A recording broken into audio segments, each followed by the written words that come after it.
Ya estamos aquí en la tesitura de Tesiture con Teresa Rodríguez de la Vega, como cada viernes. ¿Cómo estás, Tere? Hola, Caro, muy contenta, bien acá. Qué bueno, Tere, que ya estás por fin con nosotras otra vez. Sí. ¿De qué hablaremos hoy? Bueno, aunque esta semana nos hemos visto, que si en Guateque 1, Guateque 2, Cantando. me gusta diciembre, me gusta el diciembre guatequero. Y bueno, hay que disfrutarlo porque luego viene para todos, todas, la cuesta de enero, pero especialmente para Salinas Pliego, lo cual todos festejamos. Vamos a hablar, Caro, de un hecho muy doloroso que además está cerrando con un sabor muy agridulce este año que se declaró el Año de la Mujer Indígena, porque quiero,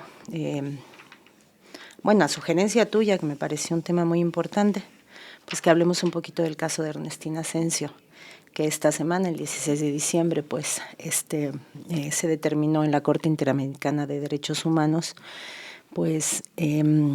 toda la cadena de impunidad que encubrió un caso particularmente doloroso por todas las heridas que supuran a través suyo, ¿no? Quiero como que le entremos por 4 preguntas. En algunas me extenderé un poquito más porque siento que son como las más cruciales. 4 preguntas en torno a el caso de Ernestina Asensio, este caso que empezó ese 25 de febrero de 2007, cuando los borregos que esta mujer nahua de 73 años pastoreaba cotidianamente regresaron solos a su casa, lo que ocasionó que sus hijos la empezaran a buscar y pues la encontraran gravemente herida y muriera posteriormente en un hospital de un paro respiratorio, ¿no? Las 4 preguntas que les quiero como proponer que hagamos en torno al caso de Ernestina Asensio es quién, dónde, cuándo y cómo. Y antes recomendarles una crónica que salió por aquellos días, en realidad es una crónica de abril del 2007 en La Jornada. La Jornada envió a Blanche Petrich en aquellos días a cubrir el caso y Blanche hizo una serie de crónicas muy, muy dolorosas, pero creo que muy esclarecedoras, que además como que dibujan, como lo hace el buen oficio de la cronista, dibujan el escenario, nos transportan a esa Veracruz de principios de los 2000, en donde ocurrió todo eso.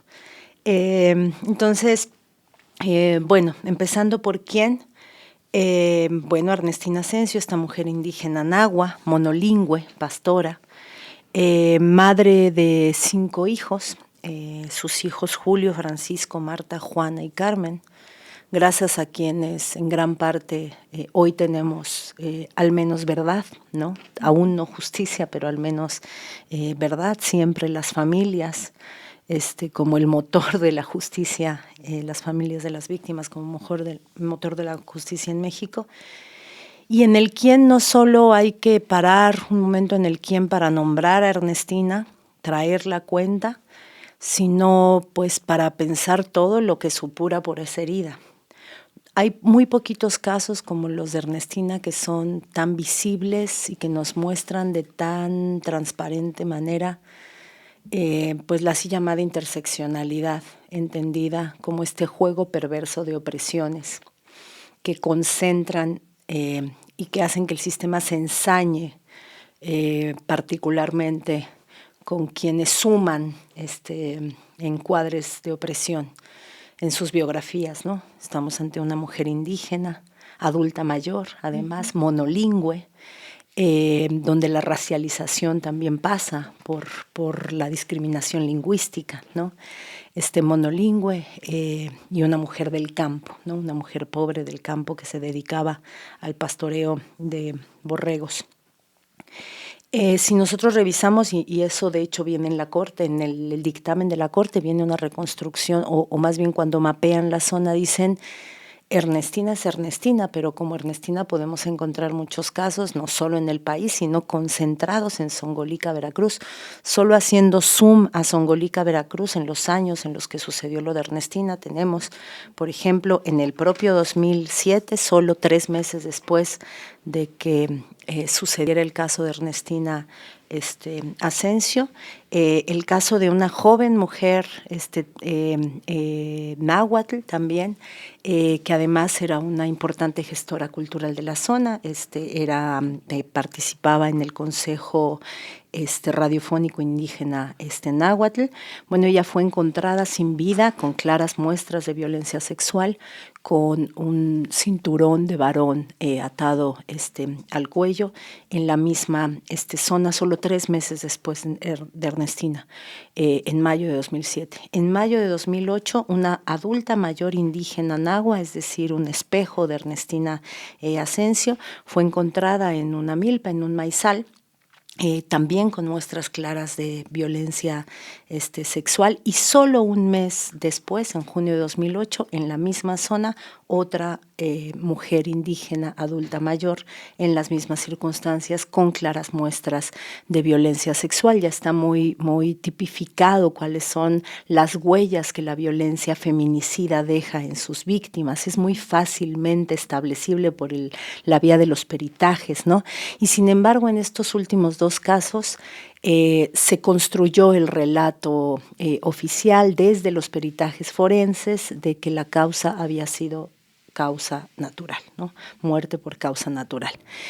A diferencia del caso de Ernestina, pues ahí las mujeres fueron ya encontradas sin vida después de haber sido reportadas como desaparecidas, y no se trazó todo este camino hacia el esclarecimiento que tenemos en el caso de Ernestina, y que hoy, prácticamente casi 20 años después, pues nos tiene hablando de este tema, ¿no? Entonces, si pensamos en la reiteración de estos perfiles, ¿no? Pues vemos tal cual el espejo o la ventana que nos asoma a la interseccionalidad como este ensañamiento de opresiones, de cómo el sistema se ensaña, en este caso con una mujer indígena del campo, ¿no? Y cuando decimos sistema hay que decir muy bien quién, porque ¿qué es el sistema aquí, no? ¿Qué está detrás de ese genérico? Fue el Estado, que se ha vuelto consigna de todas, todos, todes, desde al menos el dolorosísimo también caso Ayotzinapa en 2014, ¿no? Entonces, ¿qué queremos decir detrás de ese fue el Estado?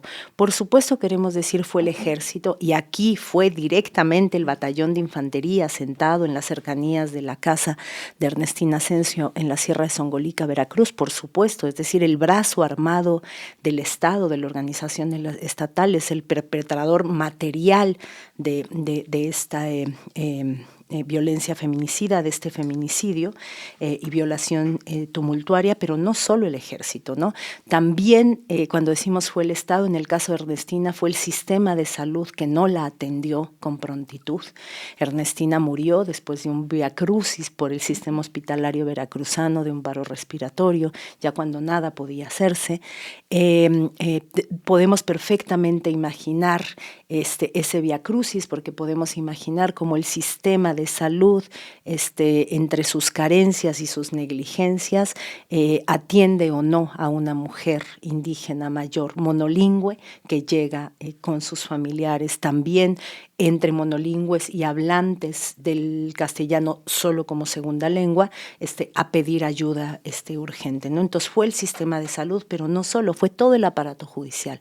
Fue todo el aparato judicial que se dejó manipular para esconder y barrer abajo de la alfombra todos los rastros de violencia sexual y violación tumultuaria de la que Ernestina Asensio había sido víctima, que fueron ocultadas detrás del dictamen absolutamente insultante de que fue una gastritis crónica maltratada, ¿no? En última instancia, a Ernestina Asensio, por sus victimarios, la había matado la pobreza, ¿no? Pero no solo, fíjate, ya llevamos ejército, es decir, las armas. Después, sistema de salud. Fue el Estado, fue el ejército, fue el Estado, fue el sistema de salud, fue el Estado, fue el aparato judicial de ministerios públicos, de peritos, etcétera, que participaron en el encubrimiento, pero también fue la Comisión Nacional de Derechos Humanos. Fíjate cómo la intersección de opresiones alcanza para inhabilitar a los organismos que se supone deberían actuar con una perspectiva de género, con una perspectiva pluricultural, con una perspectiva plurilingüe, etcétera, etcétera. Bueno, una de las cosas más revictimizantes y absolutamente indignantes fue la actuación de ese entonces presidente de la Comisión Nacional de Derechos Humanos, José Luis Soberanes, que en aquellas épocas, por abril de 2007, declaraba cosas, el presidente de la Comisión de Derechos Humanos, declaraba cosas como lo siguiente: los avances de este trabajo científico son contundentes, dijo Soberanes. La señora Ernestina Asensio no fue víctima de una violación. Su deceso fue causado por una anemia aguda por sangrado de tubo digestivo secundario a úlceras gástricas, pépticas, agudas en una persona que cursaba con una neoplasia hepática maligna, un proceso neumónico en etapa de resolución, isquemia intestinal y trombosis mesentérica. Ustedes podrán conocer los detalles del caso en el documento informativo que les entregamos hoy y del cual me permito hacer unas referencias. Y ahí se lanza a hacer una cadena de mentiras seguidas por otras mentiras, por otras mentiras, por otras mentiras, cuya conclusión tejían esta imagen de una mujer pobre a la que en última instancia la había matado su propia pobreza. Y no solo declaraba este conjunto de mentiras, reitero, el presidente de la Comisión Nacional de Derechos Humanos, sino que se daba la licencia declarativa de ponerse polémico y decir cosas como lo siguiente: tenemos que suponer y creer que Ernestina Asensio fue víctima de una violación tumultuaria, como ha dicho con supuestas pruebas hechas al vapor por la Procuraduría General de Justicia de Veracruz, para que su muerte nos indigne y nos mueva a reflexión. Todavía se tomaba la licencia de utilizar el caso de Ernestina como para polemizar con sus críticos, ¿no? Es de ese tamaño la hazaña con la que el sistema, en este caso el Estado, con todos sus aparatos, se puede, reitero, ensañar con una mujer indígena. Y bueno, no digamos las declaraciones que el caso valió hasta del presidente de la República, el usurpador Felipe Calderón, que seguramente, conociendo por sus hábitos de consumo muy bien los síntomas de la gastritis crónica, se dio a la tarea de participar en esta narrativa y de presionar a las instancias de impartición de justicia en Veracruz para que actuaran en consecuencia. No digamos Fidel Herrera, el 2 veces ganador del premio mayor de la Lotería Nacional, que participó de la misma construcción. Entonces, fíjate, Caro, cómo desde el ejército perpetrador material hasta la Comisión Nacional de Derechos Humanos, que son como las antípodas del sistema, ¿no? Porque no, si el brazo armado y la instancia defensora de derechos humanos ensañados con una mujer nahua monolingüe de 73 años que había sido tumultuariamente violada por miembros del batallón 63, me parece, de infantería asentado en la Sierra de Songolica, Veracruz. Entonces, en el quién no solo conviene traer una y otra vez a Ernestina Asensio, a esa mujer que le dijo con toda claridad desde el primer momento a su hija: fue el ejército, se me echaron encima, sino en su nombre, en su apellido, en su biografía, pues encontramos esta ventana hacia la hazaña con la que el Estado, en todos sus órdenes, incluso sus antípodas, enfrenta a una mujer indígena. Eso, la primera pregunta, Caro, lo que nos lleva al quién, ¿no? Lo transparente que es el caso respecto al quién. ¿El dónde? Pues Veracruz, ¿no? La Sierra de Zongolica, Veracruz, en donde, reitero, asociado a la presencia militar, pero no solo, tenemos en el mismo periodo de tiempo, casos iguales, lo que estaría hablando de una especie de modus operandi, ¿no? Eso está muy teorizado, ¿no? Como los ejércitos, parte de la socialización o de la conformación del sujeto militar, hay mucha violencia de género y potencialmente feminicida, ¿no? Eso Rita Segato lo ha hablado mucho, ¿no? Es decir, o Angela Davis, cómo los ejércitos han utilizado históricamente la violencia sexual y feminicida como una especie de estrategia de ocupación territorial, ¿no? Es decir, poseer violentamente a las mujeres como estrategia de asentamiento militar en territorio, ¿no? Cuando tiene tintes contrainsurgentes, pues Guatemala es un grandísimo caso de cómo la violencia sexual y la violación sistemática fue una herramienta de contrainsurgencia y de despolitización de las comunidades por la vía de la vulneración de sus mujeres, ¿no? Y Vietnam nos da también testimonio de cómo la ocupación militar no es que tenga unos desvíos en las conductas depravadas de algunos militares, sino que las ocupaciones militares, entre sus estrategias sistemáticas que encontramos aquí, allá y acullá, implican la violencia sexual sistemática contra las mujeres de la zona como una de las formas de ocupación territorial. Se ocupa el territorio y se ocupa el cuerpo territorio, y los dos se ocupan por la vía de la fuerza, ¿no? Y de las armas. Entonces, aquí tenemos un modus operandi que no tiene que ver con, reitero, las conductas castigables de un batallón de infantería, sino una lógica miliciana de los ejércitos del poder, ¿no? Y entonces, pues, por supuesto que hablar de Veracruz es hablar de cómo la violencia feminicida se irradió muchas veces desde estos asentamientos militares, pero bueno, hablar de Veracruz no es solo eso. Hablar de Veracruz es, yo me imagino Veracruz, debe hacer así en muchos estados, pero creo que Veracruz es un caso emblemático de esto. Debe haber, como en los procesos de entrega-recepción de sexenio a sexenio, pues muchas carpetas, el acta de entrega-recepción, pero en eso debe haber como una carpeta de impunidad, ¿no? O sea, como que cada gobernador hereda esos casos que el siguiente gobernador tiene que participar en echar abajo de la alfombra, ¿no? Y aquí pues estamos hablando además de esa deriva de Fidel Herrera, reitero, quien no piense que el hecho de que un gobernador justificara su fortuna en haberse ganado 2 veces el premio gordo de la Lotería Nacional, y quien no piense que eso es lavado de dinero a todas luces, ¿no? En un hecho que no se ha investigado, o del que no se han deslindado responsabilidades, bueno, pues el sexenio de Fidel Herrera, seguido del sexenio de Javier Duarte, ¿no? Que también ha estado pues en el debate público por la posibilidad de que la forma en la que se conformó el expediente, se le juzgó y se le extradictó, derive en una liberación a todas luces temprana de cara a lo que pues ya está juzgado por la historia, ¿no?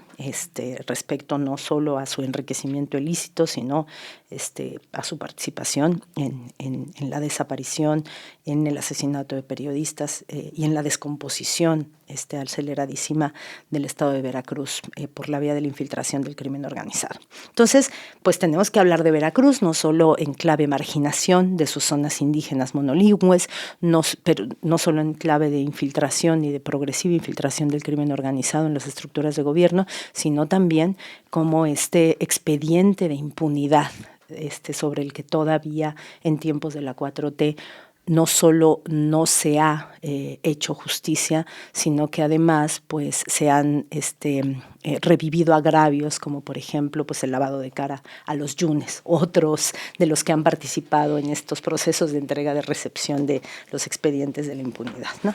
Entonces, bueno, ya llevamos el quién, ya llevamos el dónde.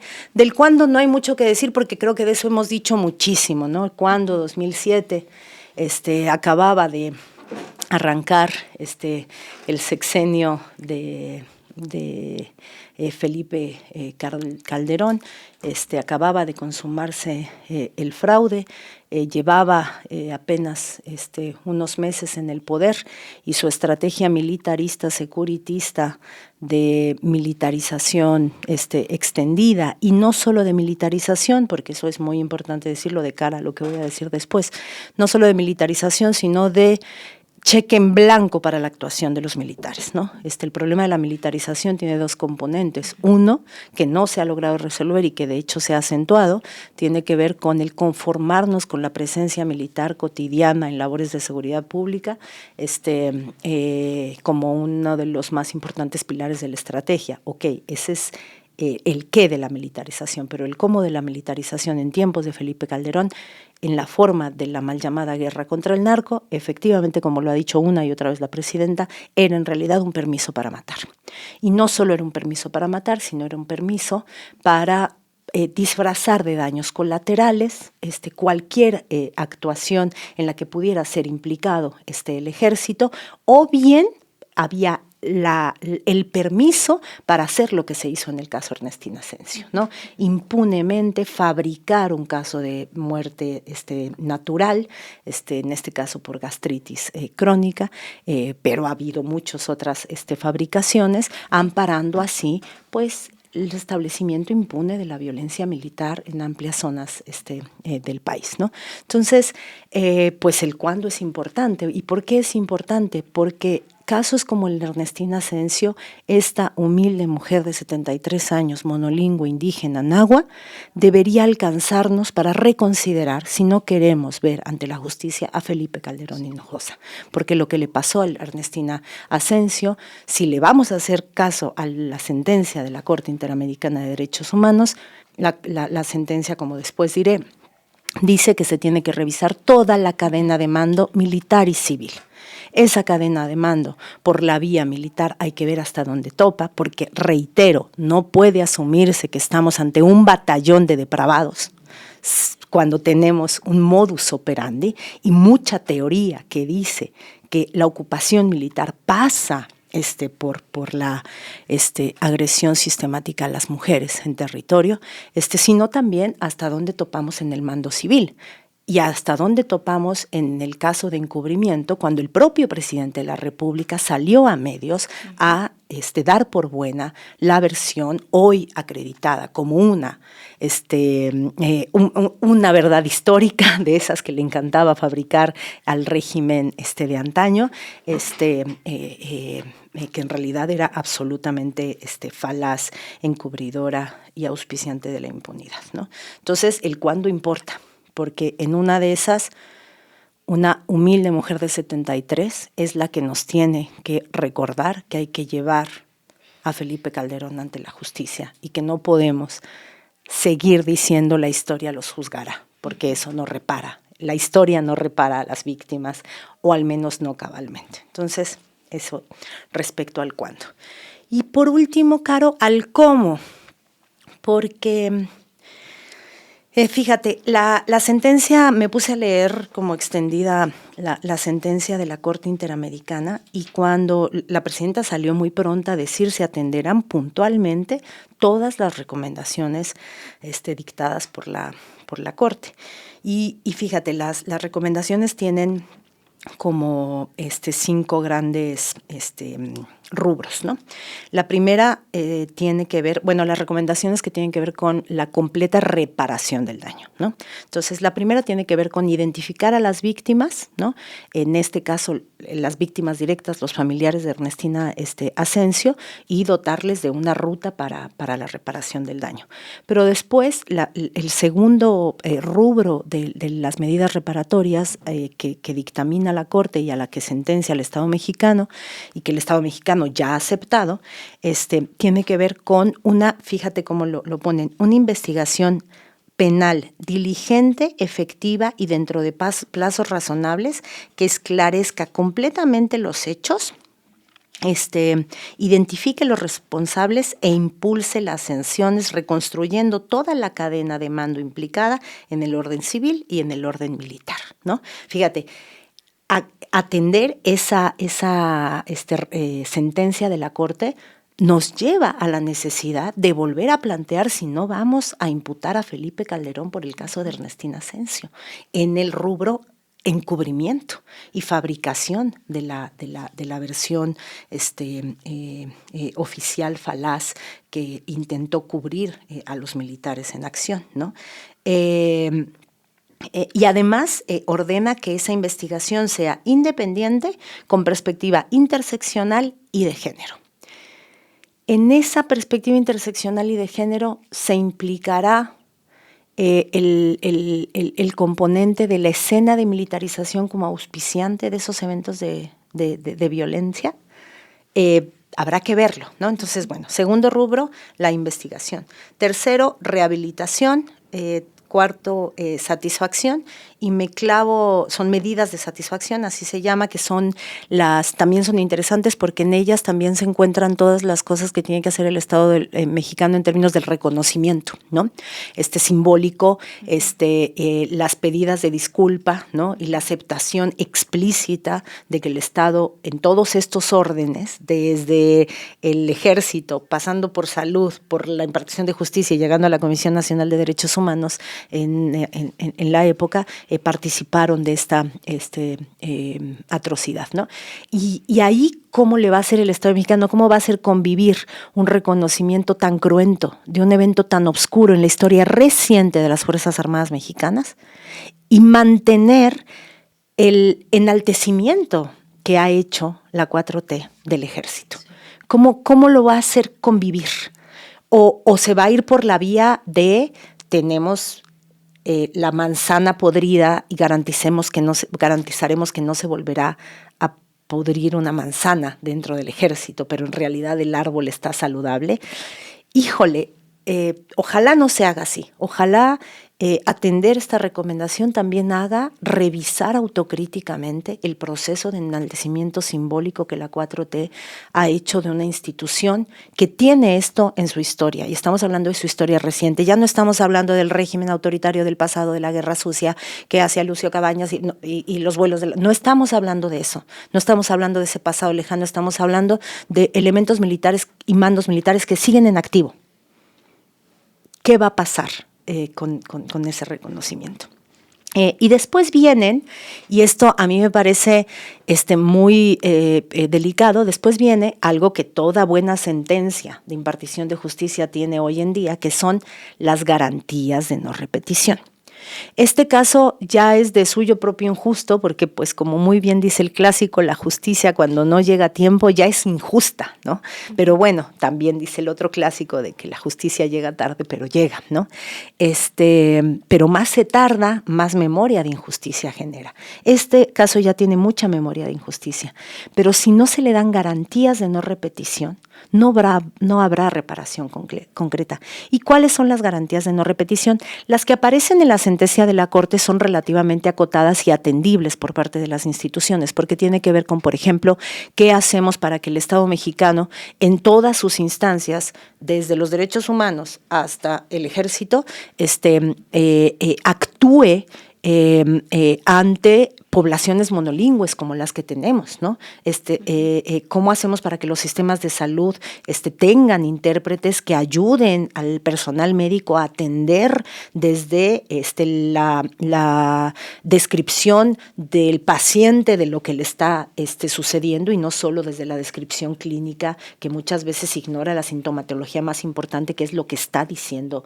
¿Qué hubiera pasado si la atención médica hubiera dado lugar suficiente a lo que decía Ernestina Asensio que le había sucedido? ¿Qué hubiera pasado con el tratamiento médico y a lo que decían sus familiares, ¿no? Entonces, respecto a la lengua, pero no solo, hay muchas medidas de garantía de no repetición que tienen que ver con capacitación en términos de violencia de género, de territorios marginados, de marginación lingüística, socioeconómica, etcétera, de derechos, capacitación en derechos humanos, etcétera, etcétera. ¿Basta la capacitación? No, porque además en otra parte que no es la sentencia, pero en toda la descripción de hechos, Caro, y en muchas de los votos, ya no me acuerdo cómo se llama, cuando los ministros y las personas juzgadoras dicen su voto. Cuando argumentan su voto tiene una fórmula en leguleño que no recuerdo ahorita, pero en muchos de los votos argumentados y en la propia exposición de los hechos, uno de los hechos del caso, no como así contextuales, ¿no? Así no como estado del arte o marco teórico histórico, no, sino como descripción de los hechos. Una de las descripción de los hechos es el estado de militarización del país. Y se hace como una constante, que si bien ha cambiado en el cómo, efectivamente ha cambiado en el cómo, porque no podemos decir que hoy en día haya permiso para matar, como lo hubo en tiempos de la guerra, de la mal llamada guerra contra el narco, y no solo, si nos vamos más antes, en el tiempos de la guerra sucia, no solo había permiso para matar impunemente, encubriendo, etcétera, sino que había una instrucción tácita de erradicar por la vía del asesinato y la desaparición a opositores políticos, en este caso, ¿no? Entonces, efectivamente, eso ya no es, ese cómo ya no está, pero el qué, en términos de la militarización de las tareas de seguridad pública como un caldo de cultivo en el que esas cosas pueden volver a suceder, y de hecho han vuelto a suceder. Por la vía de violencia sexual, sí, pero también por la vía de los daños colaterales. Entonces, ¿cómo vamos a garantizar no repetir si no estamos dispuestos a poner en discusión el modelo militarista que además ya consagramos en la Constitución? Y eso también dice la Corte. La Corte no solo habla del estado de militarización en tiempos de Felipe Calderón, sino la Corte Interamericana también dice, y hay que decir, como reconstrucción de los hechos, reitero, que a partir del 2024 hubo un proceso de afianzamiento de la presencia militar en labores de seguridad pública, que incluso se blindó en el texto constitucional.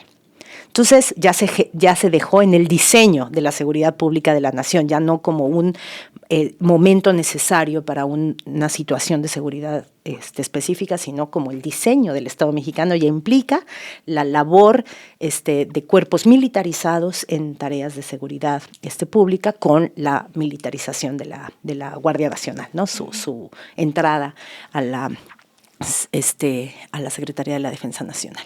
Entonces, ¿cómo vamos a garantizar la no repetición si no estamos dispuestos a poner eso a discusión y estamos convencidos de que la militarización de las tareas de la seguridad pública son la única vía que podemos imaginar para nuestro no solo presente, sino nuestro futuro y nuestra estructura de nación?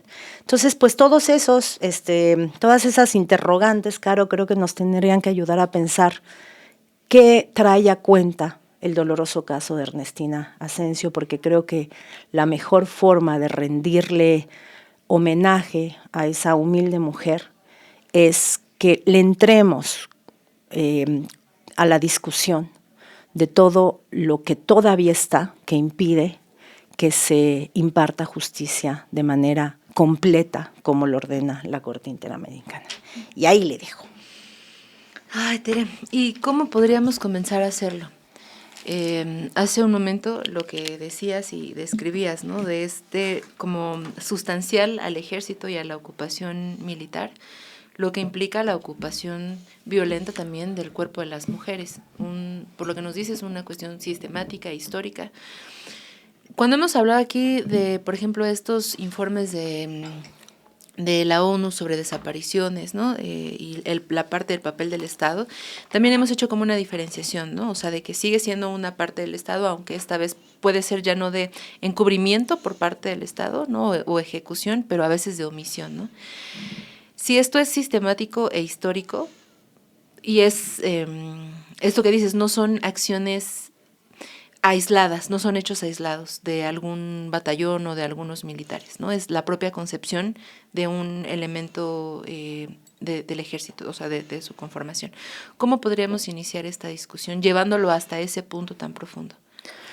Mira, yo creo que tenemos una situación que no podemos negar y no podemos regatear en términos de que en una estructura como la mexicana, la naturaleza del mando civil sí impacta en la actuación del ejército. Uh-huh.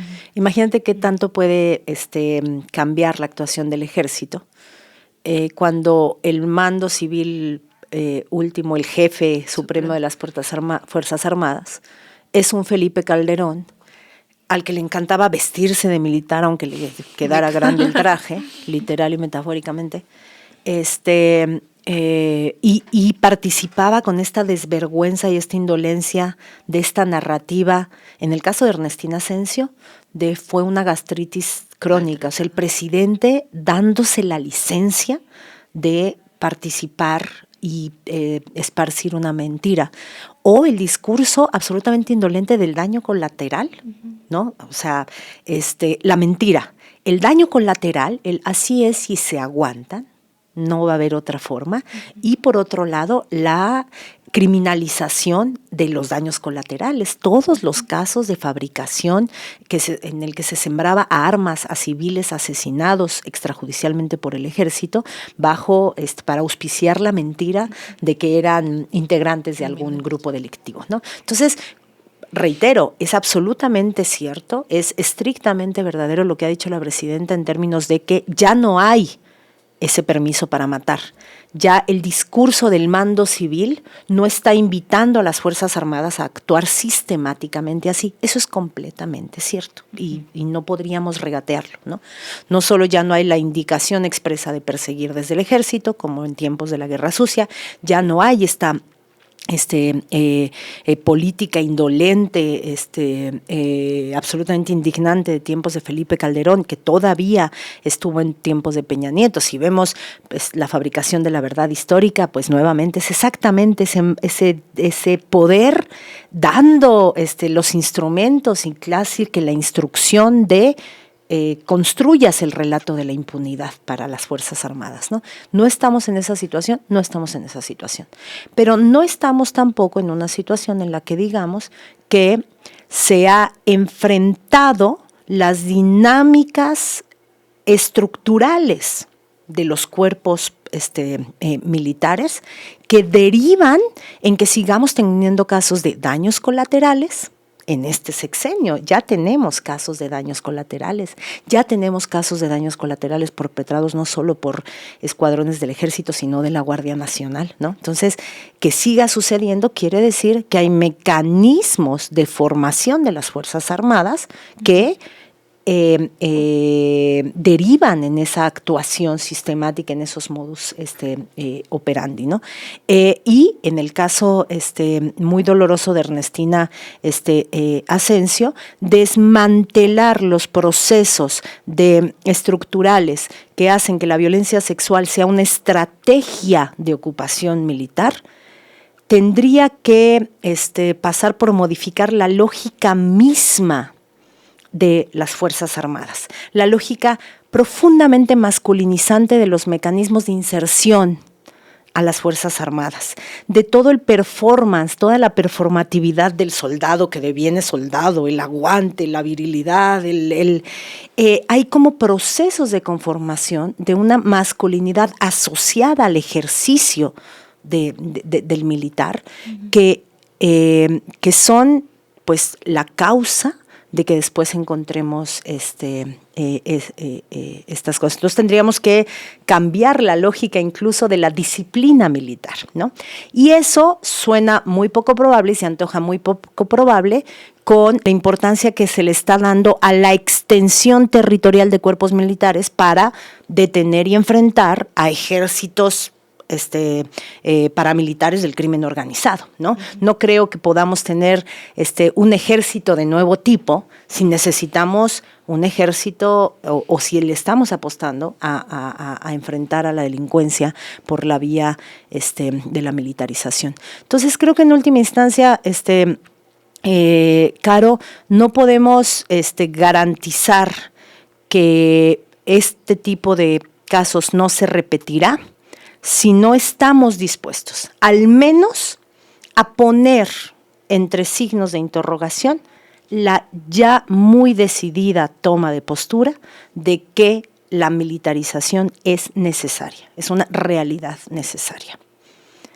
Si nosotros no queremos poner en discusión siquiera que hay otras formas de construir paz que no pasan por la presencia armada generalizada de fuerzas del Estado, es muy difícil que desmantelemos las condiciones de posibilidad de que esto vuelva a ocurrir. Lo que no dudo que exista es la incentivación desde el ejercicio del poder, o más bien la desincentivación de que se haga por la vía, por ejemplo, de castigos emblemáticos, de impartición de justicia.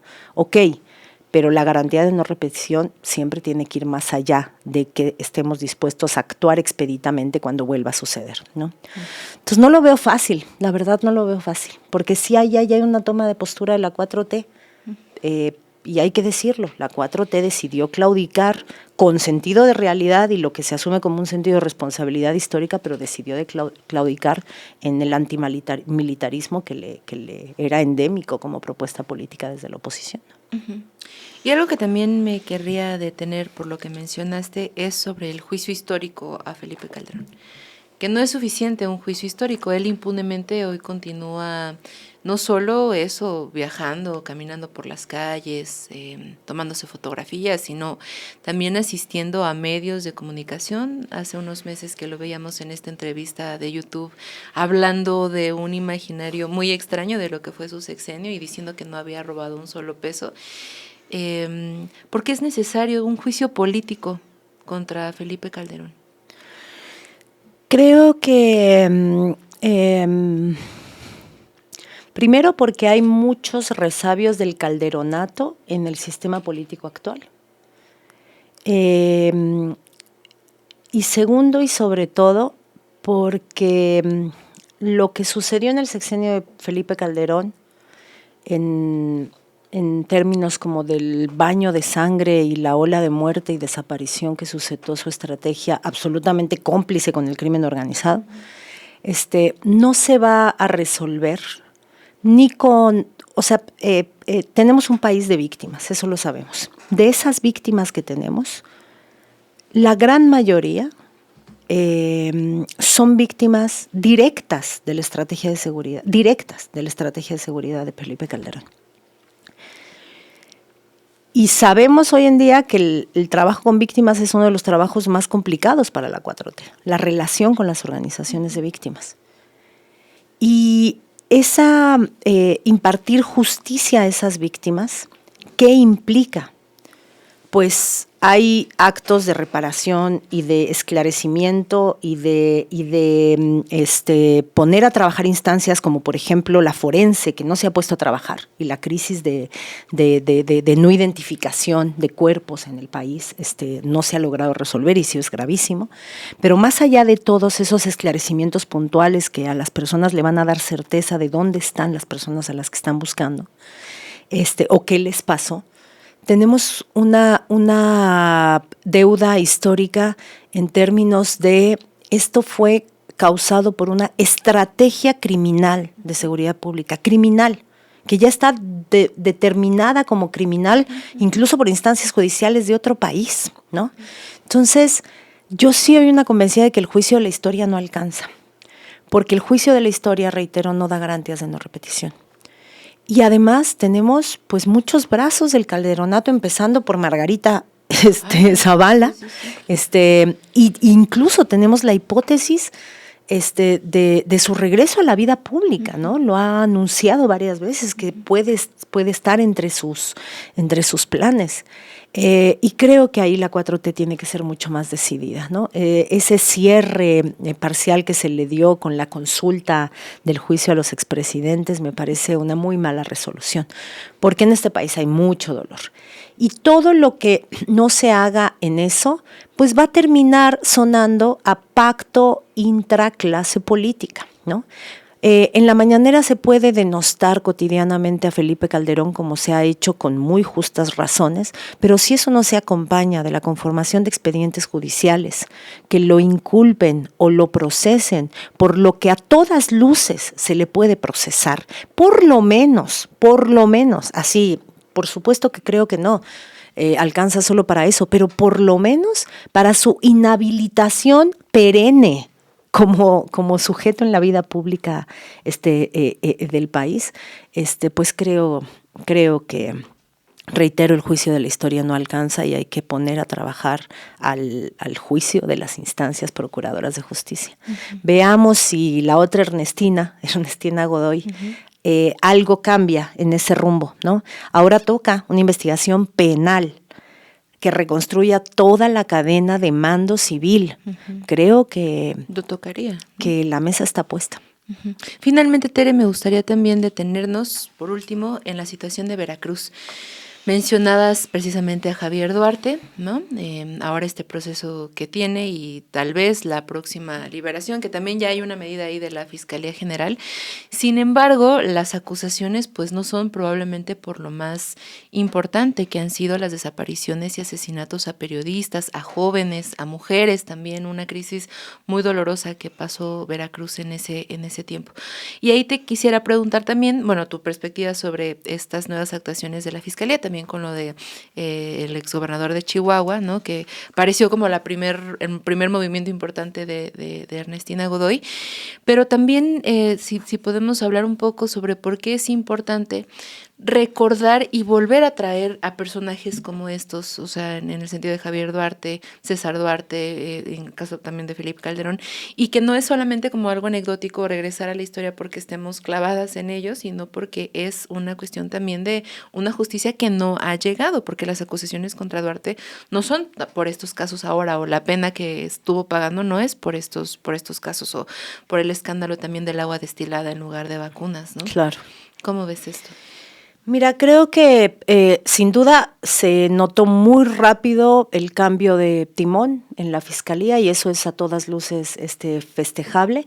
Creo que se inició además por casos emblemáticos que ayudan también a la construcción de deslinde de la 4T respecto al pasado, ya no solo el deslinde de política pública, de vocación del Estado, ¿no? De deslinde de la era neoliberal, sino también un deslinde por la vía del deslinde de responsabilidades de casos emblemáticos que demuestran pues la deriva más corrupta de los últimos tiempos del régimen neoliberal, ¿no? Eso cuando ya el año de Hidalgo se institucionalizó como realidad cotidiana y se robaron todo lo posible, ¿no? Y en ese sentido, y además cuando se hizo ya una práctica habitual, el lavado de dinero y la complicidad de las autoridades para el lavado de dinero, reitero, el caso de Fidel Herrera en Veracruz es que de verdad es así como obsceno, ¿no? Uh-huh.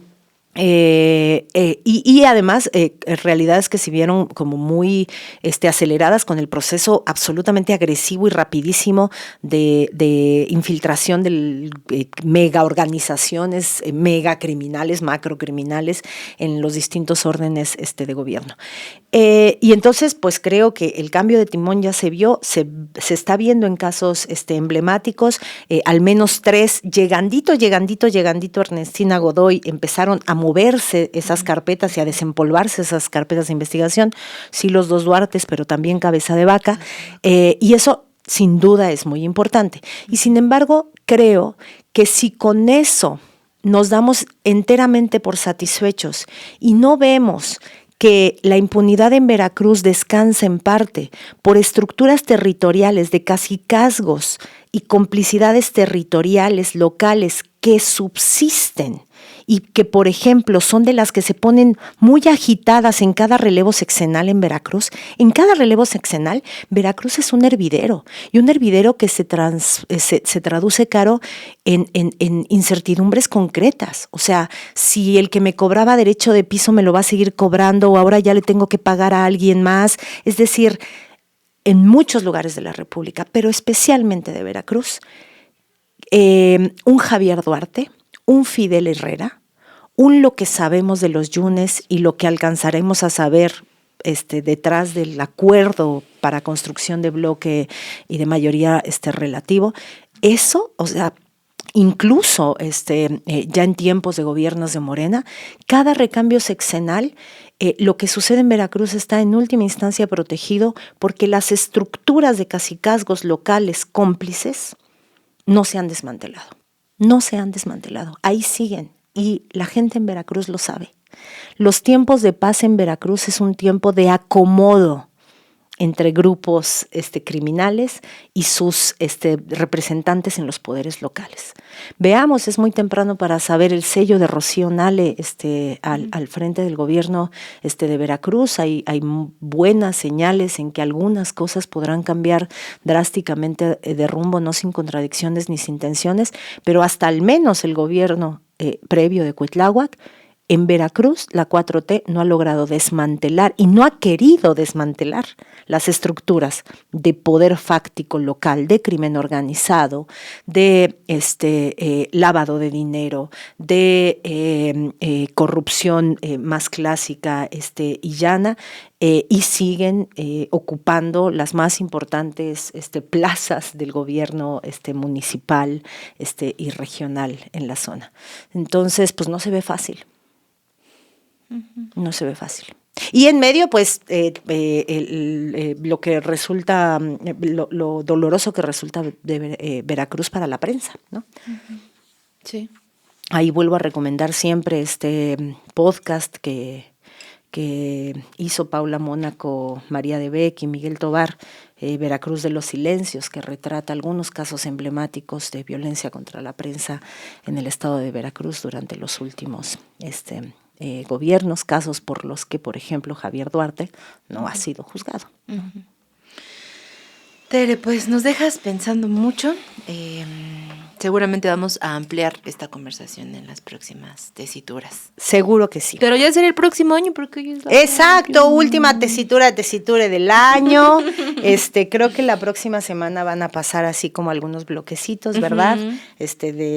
De cada día de la noticiera, así que nos vamos felizmente de vacaciones. Nos vemos el próximo año. El próximo año. Pues feliz Navidad y feliz. Muchas felices fiestas, gente querida acá del Chamuco Media. Muchas felices fiestas a todo el equipo, a ti, Caro. Y nos vemos el próximo año. Yo también ya un año más vieja, porque, querida audiencia, yo cumplo años el 6 de enero. Por si me quieren mandar ese día saluditos. En vez de, sí, y muchas roscas. Pastel además de rosca? No, nunca en mi vida he partido un pastel, porque pues 6 de enero, entonces me toca rosca. Pero no me quejo porque me gusta mucho, soy fan. Ajá. Y además nadie me embarra el pastel, todo bien. todo en orden. Bueno, Tere, pues aquí te tendremos una rosca. Una rosquita ese día, exacto. Pues te agradecemos mucho y nos vemos entonces en enero. Perfecto. Bueno, bonitas fiestas. Recuerda que si quieres ver más contenido como este, sintoniza de lunes a viernes la noticiera a las 11 de la mañana por Chamuco Media.